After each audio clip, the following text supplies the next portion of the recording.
Muy buenas noches, estamos en Consultorio Jurídico este 2 de enero de 2012 con ustedes, como siempre, todos los lunes para darle información legal sobre sus inquietudes. El de hoy, un programa esperado de acuerdo pues a las necesidades que vemos en nuestros televidentes, y es el de pensiones. Tenemos con nosotros una invitada asidua de este programa, a quien le agradecemos frecuentemente precisamente por venir cada vez que la solicitamos, la doctora Ligia Romero. Doctora Romero, bienvenida a Consultorio Jurídico. ¿Cómo está usted? Gracias, Humberto. Muy bien. Buenas noches para todos los televidentes y una vez más presta a resolver todas las inquietudes de un tema tan sensible y complejo como la pensión de invalidez, de vejez y de muerte. Bueno, tenemos muchísimos correos que se van acumulando en el transcurso de los meses, porque la gente, cada vez que hacemos un programa de pensiones, además de consultar vía telefónica y vía correo ese día que estamos haciendo el programa, sigue enviándonos información o haciéndonos solicitudes. Algunos de los correos que vamos a hablar particularmente de algunos de ellos ahora, y otros los vamos a aglutinar en una sola pregunta porque coincide, bueno, se refieren a los traslados de un régimen a otro, programa que no vamos a desarrollar fundamentalmente hoy, sino el lunes 16 de enero, dentro de 15 días, vamos a desarrollar ese programa. De todos modos lo estamos anunciando y diciéndoles que estén prestos quienes hacen preguntas sobre ese tema. Por lo pronto vámonos a pensiones en términos generales. Doctora Romero, ¿ha habido en el 2011, en los últimos años, o en el 2011 en particular, hubo algún cambio en la legislación colombiana en materia de pensiones? Bueno, este año la Corte Constitucional expidió una serie de sentencias importantes sobre la pensión de vejez. En especial, la pensión de vejez hoy, a partir de esas sentencias, cuando la Corte ha dicho que si el empleador no hizo los aportes a la seguridad social en pensiones, y el Seguro Social ni cualquier otro fondo cumplió con su obligación de hacer el cobro coactivo a estos empleadores, tendrá entonces que el Seguro Social responder por esas cotizaciones que no hizo el empleador. El interrogante es, ¿qué pasaría con esos empleadores que ya no existen? Es decir, que se liquidaron las empresas. Porque si la empresa está vigente, no había problema, porque el Seguro Social puede hacer el cobro coactivo y de esta manera recuperar los dineros que se le adeudan por concepto de pensiones y poder aplicarle al trabajador el número de semanas que, convertido ese dinero a semanas, pueda arrogarse. Pero el problema resulta, ¿qué pasa cuando esa empresa se fue de Colombia, se liquidó? Entonces, ¿quién responde? Aparentemente la sentencia dice que sería el Seguro Social. Tendríamos que mirar a ver cómo se va desarrollando y cómo se va aplicando la sentencia. Pero tenemos entendido que hay casos conocidos de responsabilidad por parte del seguro cuando la empresa desaparece y el seguro en solidaridad o en repetición de la persona contra el seguro o de la persona natural contra el seguro, en efecto, el seguro ha pagado. ¿Ya hay casos? Sí, hay casos muy puntuales donde el Seguro Social ha tenido que asumir la pensión porque se ha podido advertir que fue negligencia del seguro de no hacer los cobros coactivos cuando el empleador estuvo durante un tiempo considerable de mora. Recuérdese que a partir de Ley 100 fue que surgió esta obligación. Sin embargo, con esta nueva sentencia es lo importante, que ya un fallo que dijo que inclusive con obligaciones anteriores a Ley 100, el seguro que tendría la obligación de haber cobrado y que no cobró, tuvieron que reconocer la pensión por un fallo de tutela. Muy bien. Tenemos ya algunos correos, inclusive este que nos llegó de la semana pasada cuando estábamos desarrollando el programa sobre derechos de autor con el maestro Adolfo Pacheco. Dice el correo lo siguiente, doctora Romero. Buenas tardes, mi nombre es Hugo Quicán Suárez, vivo cerca de Bogotá. Tengo una pregunta. Mi caso es que me realizaron una cirugía de implante de lentes porque mi visión era muy baja, pero luego de esta cirugía tuve 2 desprendimientos de retina y llevo más de 6 meses, 180 días, quiere decir, incapacitados, y me han dicho que averigüe por una pensión que podría exigir por mi estado de salud a mi empresa, pero no sé, la verdad, cómo se lleva este trámite. Bueno, a ver. Es importante que Hugo tenga en cuenta que si su empleador cumplió con la obligación de afiliarlo a un fondo de pensiones, es el fondo de pensiones que en un eventual caso, si se diera el porcentaje de pérdida de capacidad laboral, que en nuestro país es el 50% o más de este porcentaje, tendría que acudir a su fondo de pensiones si la enfermedad es de origen común para que le reconociera la pensión. Pero reitero, siempre y cuando su capacidad laboral se haya reducido en un 50% o más. Si es de origen profesional, entonces la obligada a reconocer la pensión de invalidez ya no sería el fondo de pensiones, sino que sería la administradora de riesgos profesionales. Ahora, si el empleador nunca lo afilió ni a ARP ni a fondo de pensiones, debe asumir directamente el empleador la obligación de la pensión de invalidez siempre y cuando haya pérdida del 50% de la capacidad laboral. Muy bien. Vámonos a una pausa comercial. Recuerden nuestro correo consultoriojuridico.caribe@gmail.com. Nuestro teléfono es el 360-7200, que es el máster central de Telecaribe en Barranquilla, y el 018-129-990, línea gratuita nacional. Este es Consultorio Jurídico. Recuerden que este programa cumple este año, le recordamos a nuestros televidentes, 9 años de estar al aire en directo para resolver inquietudes legales de manera gratuita a los televidentes. Vamos a la pausa, ya regresamos.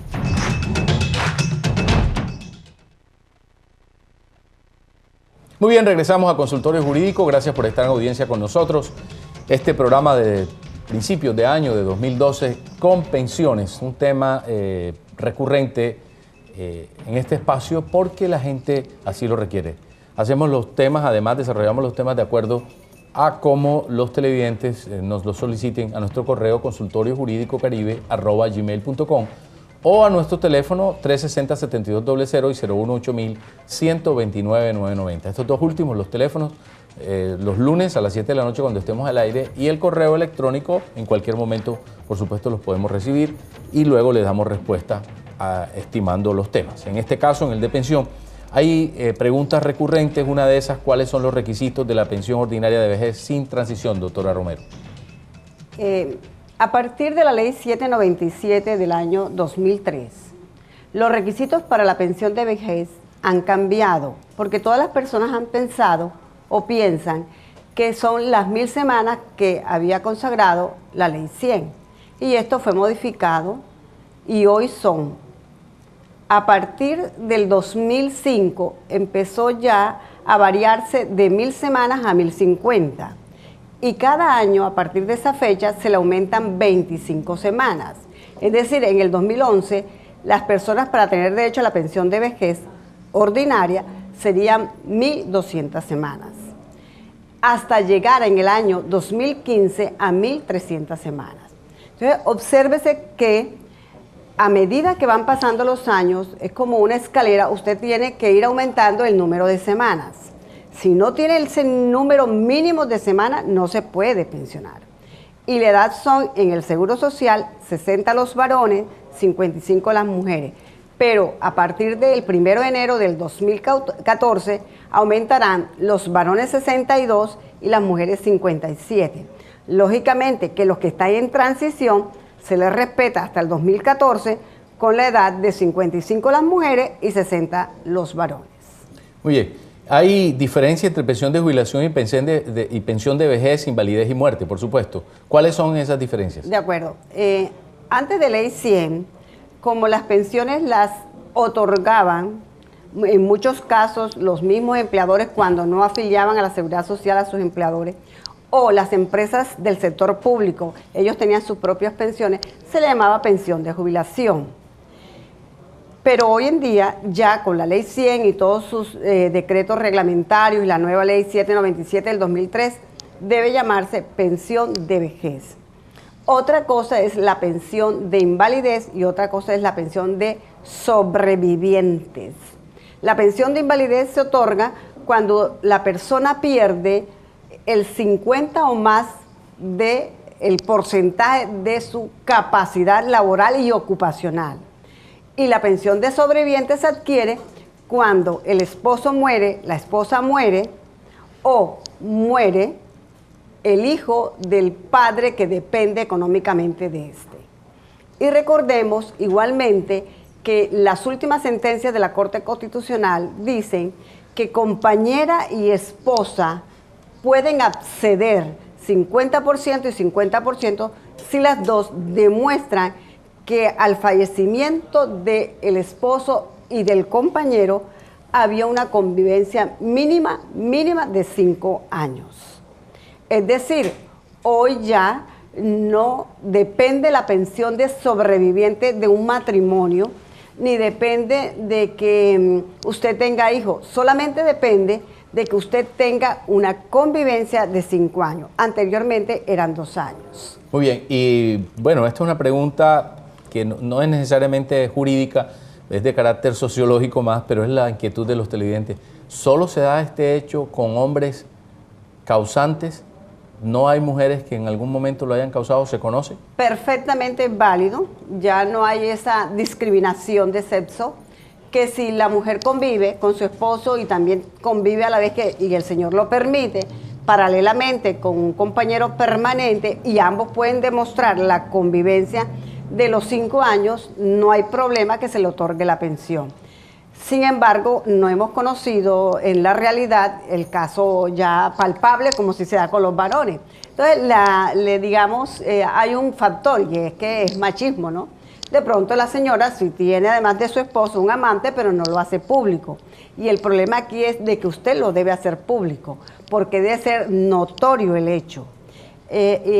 También ha sucedido el caso de que hay hombres o mujeres que son homosexuales. ¿Bisexuales? O son bisexuales. Sí. Homosexuales y tienen esposa y esposo, y compañero, pero el compañero para que pueda acceder junto con su esposa debe necesariamente demostrar la convivencia, porque ya se dio el caso, inclusive en las fuerzas militares, pero el señor no pudo demostrar la convivencia, es decir, era un amante, un tinieblo, y eso no lo acepta la ley. Claro. Es decir, es que sea notorio el hecho. Era una que relación haya convivencia y haya sí. que compartir techo, lecho y alimentación. Ok, techo, lecho y ambientación. Bueno, ya saben, 3 requisitos: techo, lecho y ambientación. Alimentación. Y ambientación, no alimentación. Techo, lecho y alimentación. ¿Quién debe pagar ambas pensiones? El fondo de pensiones. El que esté cotizando el trabajador que fallece, él es el que debe reconocer la pensión y reconoce el 50% para la esposa o el esposo y el 50% para la compañera o compañero. Y esos futuros pensionados deberán cotizar al sistema de salud el 12% que es obligatorio.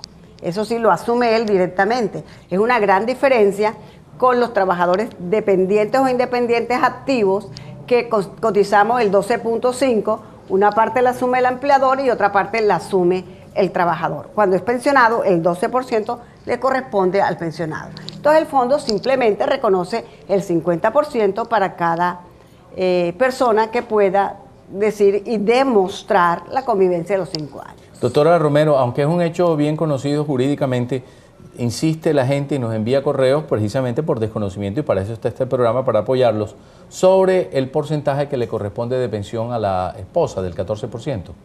Bueno, realmente esto es un tema que ha tenido muchas variaciones, y sobre todo en el Atlántico. Hubo una época en que el Tribunal Sala Laboral de Barranquilla reconocía el 14%, para aquellas personas que están en transición. Eso tenemos que ser muy claros, es solamente para las personas que vienen con transición, porque los que no están en transición no tendrían derecho al 14%. Y se tiene derecho al 14% cuando usted tiene la esposa o su compañera y esa persona depende económicamente de usted, es decir, que ella no trabaja y que ella no está pensionada. Hubo un tiempo en que el Tribunal Sala Laboral de Barranquilla dijo que si ese 14% no se había reclamado durante los 3 años posteriores a la fecha de reconocimiento de la pensión, prescribía. Pero la Corte Suprema Sala Laboral ya declaró mediante fallo que estos no prescribían porque el 14% es digamos, una figura accesoria a la obligación principal, que es la pensión de vejez. Entonces, hoy es claro que todos los que están en transición pueden reclamar su 14% si tienen compañera o esposa que dependan económicamente. Pero solo de transición, no las personas que están en ley ordinaria o que están en el fondo privado. Bien. Vamos a una pausa comercial, regresamos en unos instantes. Recuerde consultoriojuridico.caribe@gmail.com, ese es nuestro correo electrónico. Muy bien, regresamos a Consultorio Jurídico. Recuerden que este programa tiene como objeto darle asesoría gratuita legal a la gente. Hoy el tema de pensiones es un tema que despierta, pues, por supuesto, mucho interés, mucha curiosidad por quienes están pensionados y quieren hacer algunas aclaraciones, por quienes están por pensionarse o inclusive por aquellas personas que les falta mucho tiempo pero quieren prever como en efecto debe hacerse. La invitada de hoy, la doctora Ligia Romero, especialista en Derecho Laboral y además pues del litigio se dedica a la docencia, profesora de la Corporación Universitaria de la Costa Cook de Barranquilla. Tenemos una pregunta de un televidente que dice lo siguiente: ¿puede la pensión de vejez concurrir con la de invalidez, doctora Romero? Bueno, hay que tener claro que la Corte Suprema de Justicia ya también se pronunció sobre el mismo hecho y ha manifestado que pueden concurrir la pensión de vejez y la pensión de invalidez de origen profesional. Y la razón es sencilla: la pensión de vejez usted la paga, usted con su empleador paga su pensión de vejez, usted construye su futuro. En cambio, la pensión de invalidez de origen profesional, que se deriva o genera de un accidente de trabajo, de una enfermedad profesional, la está pagando y reconociendo la administradora de riesgos profesionales.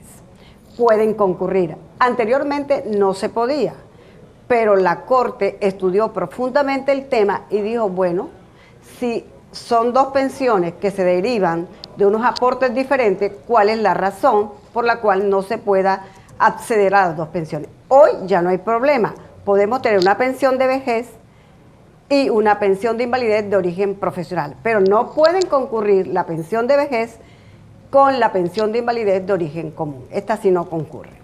Bueno, una persona que pide que no revelemos su nombre nos escribe y pregunta lo siguiente: quisiera saber si hay forma de tener una cifra tentativa del valor de mi pensión para el año 2014, que sería cuando cumpliría la edad para jubilarme. Además, quiero saber qué pasa si no sigo cotizando, porque en el Seguro Social me informaron que el valor a cotizar sería de casi 500.000 pesos para 2010 y para 2011, 2012 y 2013 un valor más alto para el aumento del gobierno. No estoy en facultades de poder hacer ese pago.